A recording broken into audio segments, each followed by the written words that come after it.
How are you? I hope you are fine at home and safe for COVID-19. प्यारे बच्चों, English subject से एक video आपके पास पहुंचा होगा और आपको थोड़ी परेशानी हुई होगी कि इतने दिन के बाद वीडियो बन रहे हैं। मुख्य कारण है आपके सिलेबस का बदल जाना।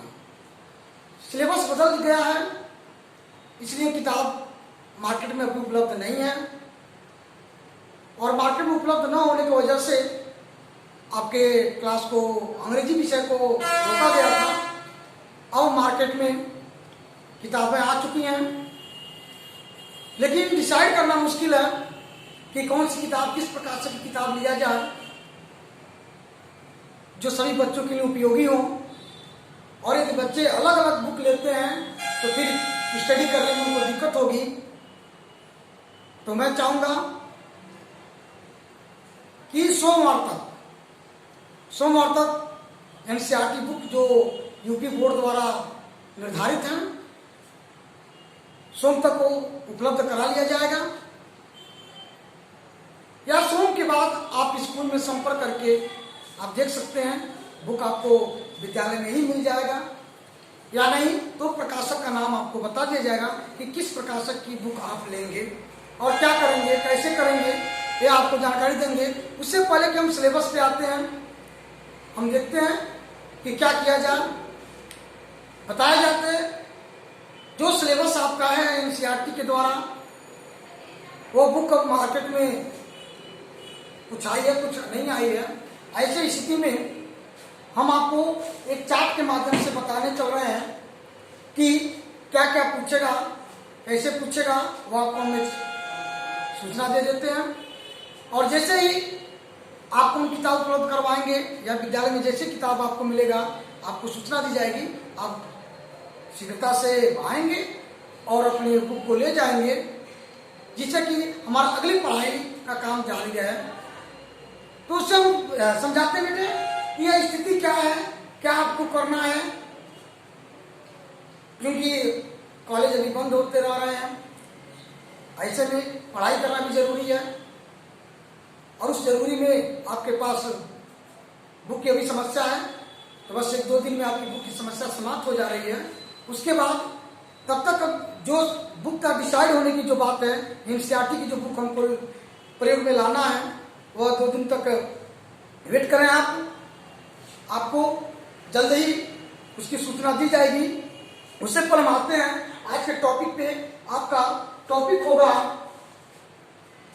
Obtain of mark. प्राप्तांक के जो अंक प्राप्तांक होते हैं उनको हम आपको बताने चल रहे हैं, जिसे आपका क्लास 9th है। सब्जेक्ट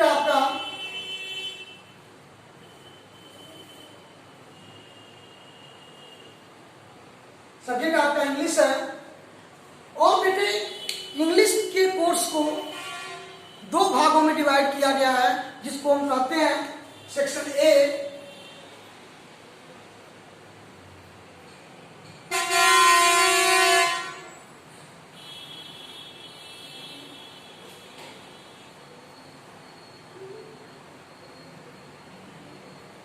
इसको कहते हैं सेक्शन ए, और यह होता है सेक्शन बी। इंग्लिश सिलेबस को 9th क्लास में 2 भागों में बांटा गया है। एक को कहते हैं सेक्शन ए एंड एक को कहते हैं सेक्शन बी। और ये जो पार्ट होते हैं, इस पार्ट में 3 चीजें होती हैं जो आपको हम बताएंगे।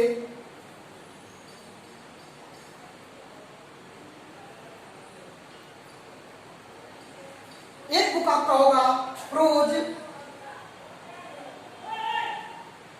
उसी बुक का दूसरा भाग होगा आपका पोएट्री, और उसी बुक का तीसरा भाग होगा सप्लीमेंट्री।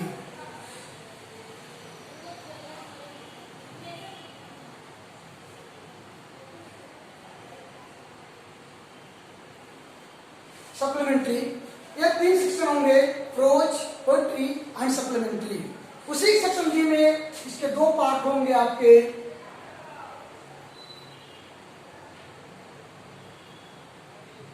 एक होगा आपका ग्रामर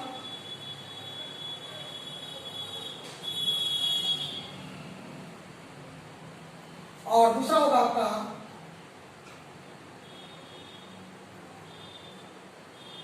ट्रांसलेशन। प्यारे बच्चों, अब आपको हम दोनों बताते हैं इंग्लिश के दो इंग्लिश पेपर के जिनके मार्क होंगे आपके 17। इनके मार्क आपके 17 होंगे। मार्क आपको लिखते हैं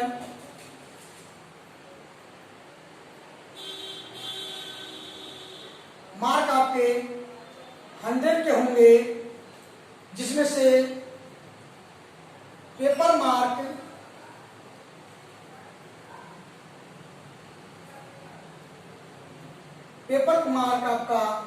70 का होगा और project work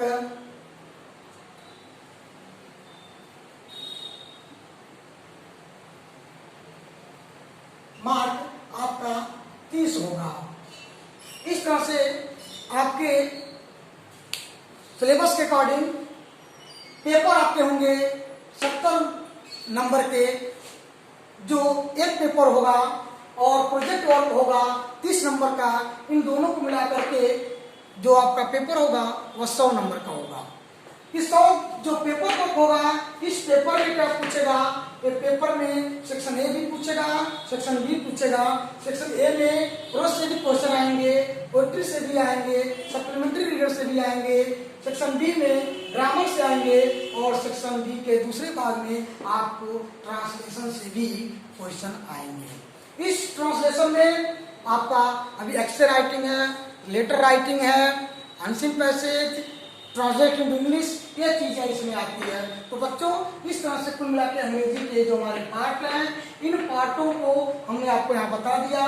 pros, poetry, supplementary, grammar and translation. क्योंकि आपको पता है कि आपके पास अभी बुक नहीं है, बुक न होने की वजह से हम आपको इनको भी ब्रेक लगा रहे हैं, इनको ब्रेक लगा रहे हैं, इनको लगा रहे हैं, इनको भी लगा रहे हैं, और हम आप शुरू करते हैं जो सामान्य होता है, जो आप पिछले 8th क्लास में भी आप पढ़े हैं।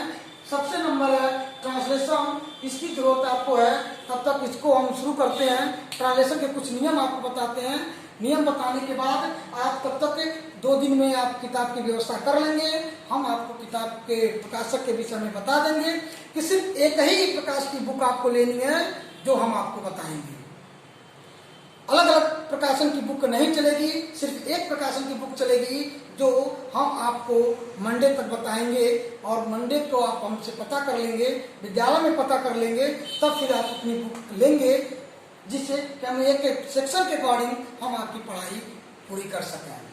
तो आते हैं फिर एक बार इधर। हम सेक्शन ए का पार्ट भी नहीं पढ़ेंगे, सेक्शन बी ए का सेकंड पार्ट नहीं पढ़ेंगे, थर्ड पार्ट नहीं पढ़ेंगे, बी सेक्शन का ग्रामर भी नहीं पढ़ेंगे, लेकिन ट्रांसलेशन हम शुरू करने चल रहे हैं आज के डेट में। तो सबसे पहला रूल आपका होगा ट्रांसलेशन। ट्रांसलेशन में सबसे पहले क्या पढ़ेंगे, आइए इसको हम ब्लैक बोर्ड पे आपको बताते हैं। आप उसको देखें, देख करके उसके विषय में समझें, और जो ट्रांसलेशन आपको बताया जाएगा उसको आप अपने घर पे करेंगे तब तक, ताकि आप छुट्टी को, जो कोविड-19 का ये व्यवधान चल रहा है, उसमें भी आप अपना ट्रांसलेशन पढ़ते रहें, और पढ़ने के साथ साथ कापी भी तैयार करते रहें, और तैयारी करके फिर जैसे स्कूल खुलेगा आप नोटबुक को दिखाएंगे, या नहीं ऐसा है तो आप उस नोटबुक का फोटो खींच करके आप व्हाट्सएप करेंगे। तो शुरू करते हैं आज के जिसमें इंग्लिश का सेक्शन बी पार्ट, जिसको हम कहते हैं ट्रांसलेशन।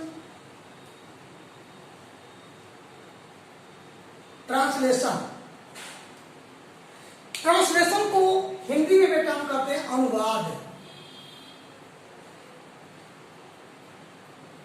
क्या कहते हैं? अनुवाद। अनुवाद शब्द हिंदी है, और इसका अर्थ होता है कि किसी एक भाषा को किसी दूसरे भाषा में परिवर्तन को अनुवाद कहते हैं। जैसे हमने अंग्रेजी भाषा को हिंदी में ट्रांसलेट करते हैं, हिंदी को अंग्रेजी में ट्रांसलेट करते हैं, वैसे ही अंग्रेजी को उर्दू में ट्रांसलेट किया जा सकता है, हिंदी को उर्दू में ट्रांसलेट किया जाता है, संस्कृत में आप ट्रांसलेट करना जानते हैं, पिछले कक्षाओं में आपने पढ़ा होगा। इस तरह से किसी भाषा को किसी दूसरे भाषा में परिवर्तन की क्रिया को ही हम इंग्लिश में ट्रांसलेशन करते हैं और हिंदी में उसको अनुवाद करते हैं। समझ के बाद तो हम शुरू करते हैं अनुवाद ट्रांसलेशन। ट्रांसलेशन में हम शुरू करते हैं कि किसी हिंदी को अंग्रेजी में कैसे बदलें, किसी भी हिंदी वाक्य को, हिंदी सेंटेंस को उसको अंग्रेजी में कैसे बदलें, यह नियम हम आपको बताने चल रहे हैं। उनमें से फर्स्ट रूल आपका है, आपके सिलेबस के अकॉर्डिंग फर्स्ट यूज आपका use of is, am, are, was and were.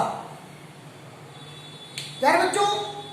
Use of is, am, are, was and where, जिसको वर्ड करते हैं, ये चीजें हम आपको बताने चल रहे हैं। इसलिए इसे आप ध्यान से देखें और समझें कि यह क्या चीज है और कैसे प्रयोग में लाया जाता है। उसका हम स्ट्रक्चर भी आपको लिख के दे देंगे यहाँ ब्लैक बोर्ड पर, जिसके माध्यम से आप छोटे छोटे हिंदी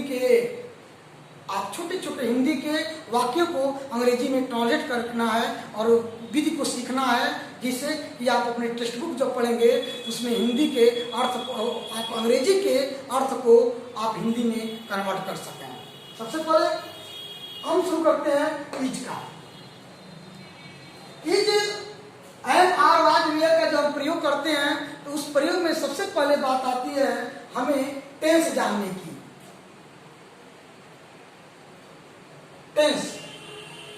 टेंस में तीन होती है,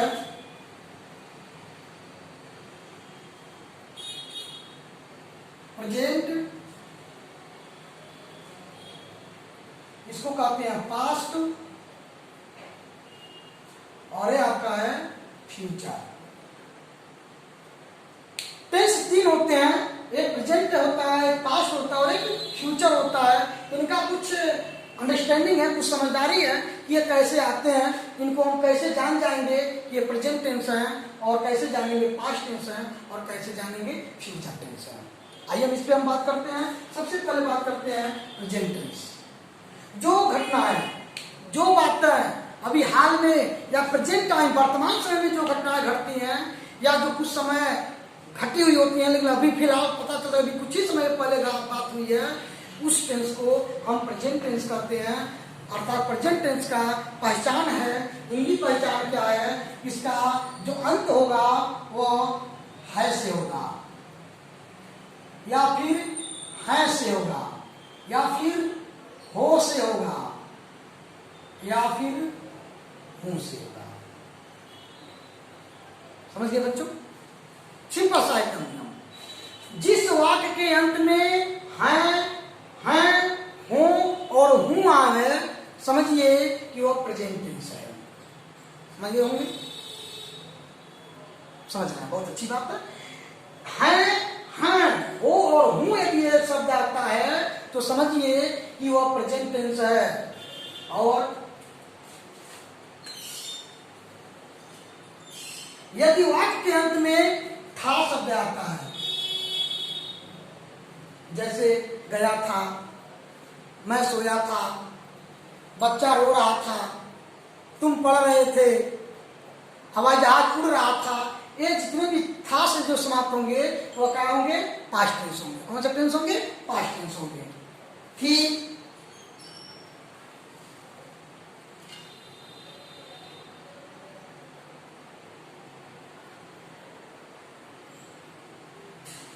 थे शब्द, जैसे पिताजी बाजार जा रहे थे, बच्चे फील्ड में खेल रहे थे, मैं आइसक्रीम खा रहा था। अर्थात जितने थे शब्द रहेंगे, लड़कियां रो रही थी, बच्चे हंस रहे थे, ये जितनी चीजें जिसमें थे शब्द आता है वह आपका पास्ट टेंस होगा। और एक होगा आपका था, थे, थी भी आता है, जैसे लड़कियां घूम रही थी, लड़कियां स्वेटर बुन रही थी, बच्चे रो रहे थे, ये कभी अर्थात इसी था थी में से जो भी वाक्य के अंत में आएगा उसको हम पास्ट टेंस के श्रेणी में रखते हैं, उस टेंस का नाम पास्ट टेंस होता है। अंडरस्टैंड? आप जान गए होंगे कि जिस वाक्य के अंत में है हूँ आवे वो प्रेजेंट टेंस है, जिसके अंत में था थे थी या कभी कभी या गायब होकर के या भी आ जाता है, या जैसे वो स्कूल गया या रुक जाता है, मतलब यह होता है कि वह समय बीत चुका होता है, वो समय बहुत समय पहले बीत चुका होता है। जैसे कुत्ता घर से बाहर गया, या शब्द माता जी मंदिर से आई, ई शब्द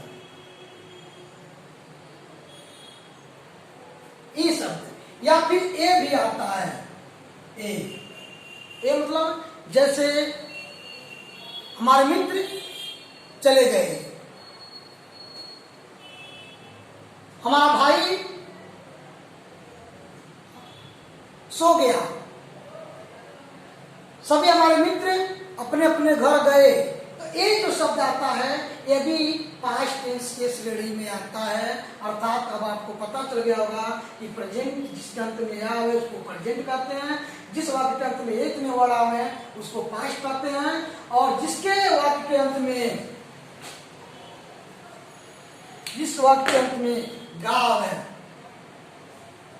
गा जैसे मैं पढ़ूंगा, मैं जाऊंगा, मैं सोऊंगा, इस तरह का गा शब्द आ रहा है। तो जो वाक्य के अंत गा से होगा तो भी टेंस जो होगा क्या होगा? फ्यूचर टेंस होगा। कौन सा टेंस होगा? Future tense. गे बच्चे पढ़ेंगे,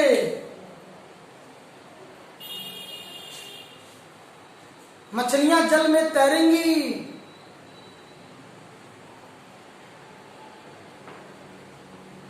बड़े भाई आज विद्यालय जाएंगे। इस तरह के जो सेंटेंस होते हैं वाक्य अंत में आते हैं वह जो टेंस कहलाता है फ्यूचर टेंस कहलाता है। और एक और शब्द है गा, गे, और अंतिम शब्द है गी। जैसे आपको बता दें यह स्त्रीलिंग में प्रयोग किया जाता है। जैसे में माता जी आज घर आएंगी, बहनें कलाइयों में राखी बांधेंगी। इस तरह से जो अंत में आता है उनको हम फ्यूचर टेंस कहते हैं। यार बच्चों अब आपको पता हो गया होगा कि प्रेजेंट टेंस किसे कहते हैं, पास्ट टेंस किसे कहते हैं और फ्यूचर टेंस कहते हैं, और उनका पहचान क्या होता है ये भी मैं आपको बता दिया। यही इनकी पहचान है। किसी भी हिंदी वाक्य के अंत में यदि इस तरह के हिंदी आता है तो प्रेजेंट टेंस, इस तरह का हिंदी आता है तो पास्ट टेंस, और यदि इस तरह का हिंदी आता है तो समझिए फ्यूचर टेंस है। क्लियर? Any problem? नहीं कोई प्रॉब्लम। अच्छे आगे चलते हैं। इतनी बात आप जान रहे होंगे। अब आपको इसका प्रयोग बता दें इसमें होता क्या है और इसका प्रयोग कहाँ किया जाता है। अब आपको हम यूज ऑफ इज हमारे पढ़ाने चल रहे हैं। इनमें से पहला अर्थ है इज।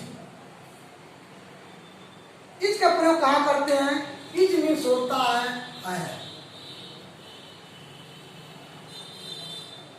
इज मीन्स क्या होता है बेटा? है। इसका प्रयोग सिंगुलर और प्लूरल दो तरह के नाउन होते हैं। अर्थात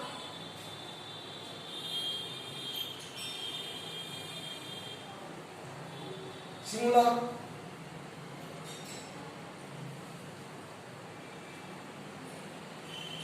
एंड प्लूरल। सिंगुलर मीन्स एक वचन और प्लूरल मीन्स होता है बहुवचन। समझे? सिंगुलर माने एक वचन और प्लूरल मीन्स होता है बहुवचन। इनको इज जो होता है एक वचन कर्ता के साथ प्रयोग करते हैं सब्जेक्ट, जिसको हम कहते हैं सब्जेक्ट।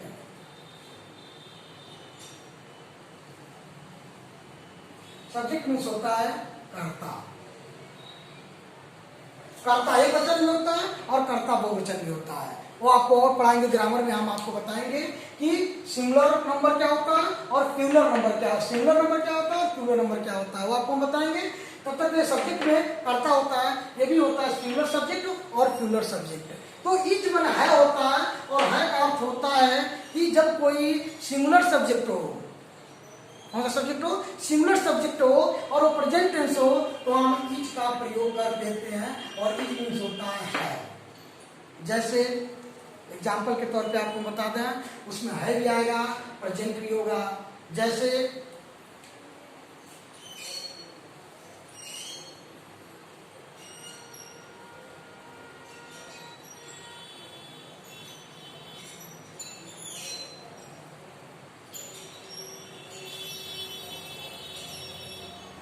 वो स्कूल में है, वो स्कूल में है। बेटा है शब्द इसी से आ रहा है, आ रहा नहीं आ रहा? मैंने आपको बताया था कि जिस वाक्य के अंत में है होगा वो प्रेजेंट टेंस होगा, इसलिए टेंस क्या है, प्रेजेंट टेंस है। कौन सा टेंस है, प्रेजेंट टेंस। तो अब हम इसका हम प्रयोग करेंगे। सबसे पहले वाक्य में हम कर्ता खोजेंगे। क्या खोजेंगे? सबसे पहले वाक्य में कर्ता खोजेंगे। आपको हम कर्ता बताते हैं कि किसके विषय में बात किया जा रहा है, कोई वह है, वह अर्थात इसका जो प्रयोग करेंगे वह कोई व्यक्ति हुआ है जो कम उस स्कूल में है, इसलिए यहाँ जो है कि पता नहीं चल रहा है कि वो लड़की है, इसलिए वह स्कूल में है, स्कूल में है। तो ऐसे में वह ही भी हो सकता है और सी भी हो सकता है, अर्थात इसका अर्थ आप लगाएंगे तो पुल्लिंग भी हो सकता है और स्त्रीलिंग भी हो सकता है। अर्थात ऐसे क्वेश्चन जो होंगे वह स्कूल में है, या दो तरह के क्वेश्चन बनेंगे। यदि आप इसको पुल्लिंग मानते हैं, he is in the school, clear? या आप इसको कह सकते हैं, जिसको फीमेल मानते हैं तो आप कह सकते हैं she is in the school, clear? Any problem? नहीं कोई प्रॉब्लम। इस तरह की जो चीजें हैं वो आपको बताई जाती है कि यह चीजें क्या है, कैसे है, यह चीज आपको बता दे रहे हैं। तो वो स्कूल में है, वो लड़का भी हो सकता है, लड़की भी हो सकती है, और ऐसे में हम इनका प्रयोग ही से भी शुरू कर सकते हैं और सी से भी शुरू कर सकते हैं, क्योंकि ही और सी एक ही ये सिंगुलर सब्जेक्ट होते हैं। अर्थात सिंगुलर सब्जेक्ट क्या है ये भी आपको बता रहे हैं। Singular subject he, she, it जो होते हैं या सिंगुलर सब्जेक्ट होते हैं, और साथ ही साथ नेम। नेम में क्या है, special proper noun. Proper noun जो होता है बेटा वह आपका सिंगुलर सब्जेक्ट में आता है। प्रॉपर नाउन का मतलब जैसे कि मेरा नाम रमेश है, तो रमेश जो नेम का मतलब है वो सिंगुलर सब्जेक्ट है। जैसे किसी का नाम गीता है तो कौन सी सब्जेक्ट है, सिंगुलर सब्जेक्ट है। तो इन सब्जेक्टों के साथ हम है का प्रयोग करते हैं, अर्थात इज का प्रयोग करते हैं। यदि इनके साथ इज है आता है तो जो प्रयोग किया जाएगा आपका इज प्रयोग किया जाएगा। तो अब आप क्या करेंगे, आपको मैंने बता दिया, आपको एग्जाम्पल भी मैंने दे दिया। इस एग्जाम्पल के अनुसार आप ट्रांसलेशन तैयार करेंगे कि कैसे क्या होगा, इस तरह से आपको बताएंगे। एक नंबर आता है आपका इज का प्रयोग। इज का मैंने आपको प्रयोग बता दिया। इसके जो स्ट्रक्चर है, सबसे पहले हम सब्जेक्ट खोजते हैं।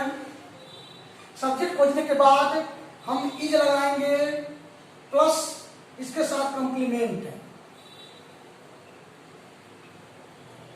कंप्लीमेंट का मतलब होता है पूरक। कंप्लीमेंट का मतलब होता है पूरक शब्द, अर्थात जो वाक्य में और काम को पूरा करते हैं उन वर्ड को कंप्लीमेंट करते हैं। तो सबसे पहले हम कर्ता खोजेंगे, कर्ता के बाद आपको इज लगा देंगे, और फिर कंप्लीमेंट जो उसका अन्य वर्ड होगा, जैसे कि स्कूल है तो आपको कंप्लीमेंट का प्रयोग किया गया है। अंडरस्टैंड? और यह है ये सब्जेक्ट के साथ प्रयोग किया जाता है। और सब्जेक्ट क्या हो, हमेशा सिंगुलर सब्जेक्ट है। कौन सा सब्जेक्ट?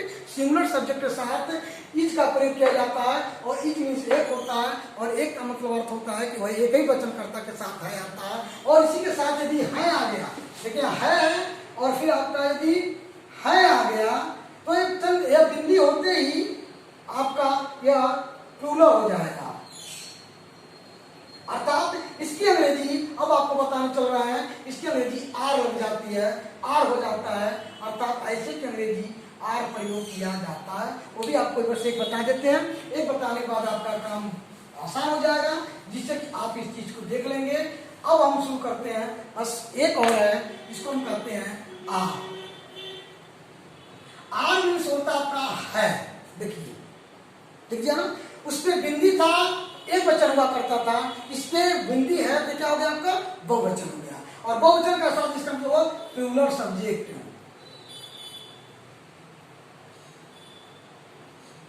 यह प्लूरल सब्जेक्ट के साथ ही आएगा। जैसे बच्चे तालाब में स्नान कर रहे हैं, बहुवचन हो गया। लड़कियां गीत गा रही हैं, बहुवचन हो गया। बकरियां सड़क पे दौड़ रही हैं, बहुवचन हो गया। अर्थात जो है शब्द आएगा, अर्थात जिसमें बहुत संख्या की बात होगी, वो आपका प्लूरल सब्जेक्ट होगा। और प्लूरल सब्जेक्ट में जैसे गर्ल है तो गर्ल्स, बॉय है तो बॉयज, ठीक। ऐसे आपको और आपने पिछले कक्षाओं में नियम पढ़ा होगा एक वचन से बहुवचन बनाने के लिए। तो उसमें से हम जो भी कोई बहुवचन होता है उसको हम प्रयोग कर देते हैं है के लिए, जिसकी होती है आर। एग्जाम्पल मैं आपको समझा दूं। एग्जाम्पल आपका है ऐसे एग्जाम्पल जिसमें बहुवचन आते हो, जैसे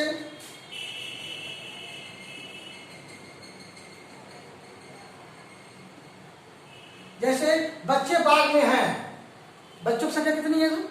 एक से अधिक। बच्चे बाग में मतलब एक बच्चा नहीं है, बहुत सारे बच्चे हैं। तो ऐसे बच्चे के जब जाएंगे बहुवचन है तो बहुवचन के साथ हम क्या लगाएंगे? है के नेक्स्ट क्या लगाएंगे? आ। तो हम लिखेंगे children,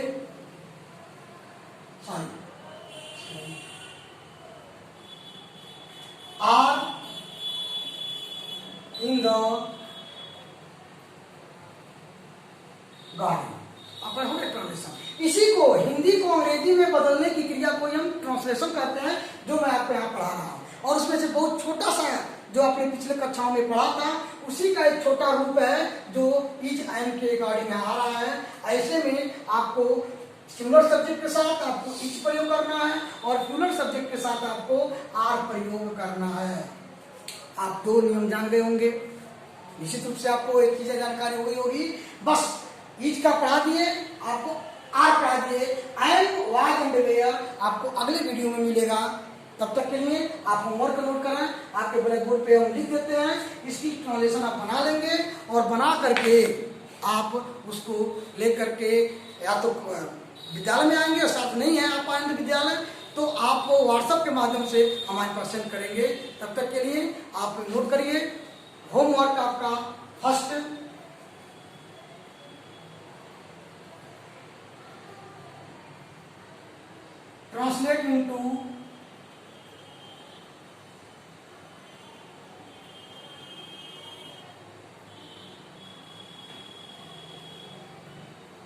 translate into English. First, डाकिया गांव में है।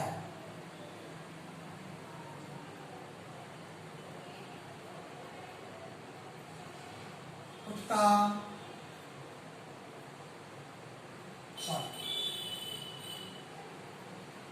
सड़क पर है। बच्चे तालाब में है।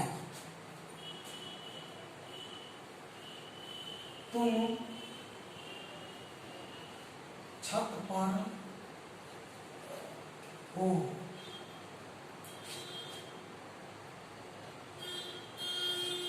नेहा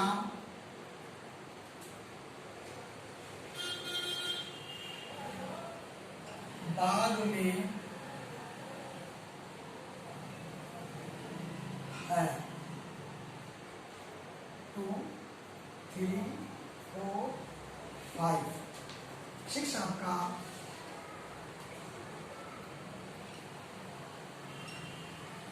मस हरा है। बस इतने हिंदी के वाक्य को आपको अंग्रेजी में ट्रांसलेशन करना है और करके आपको व्हाट्सएप करना है। तो बस आज इतना ही। सुरक्षित रहिए, सावधान रहिए और घर पर होमवर्क करिए। Thank you.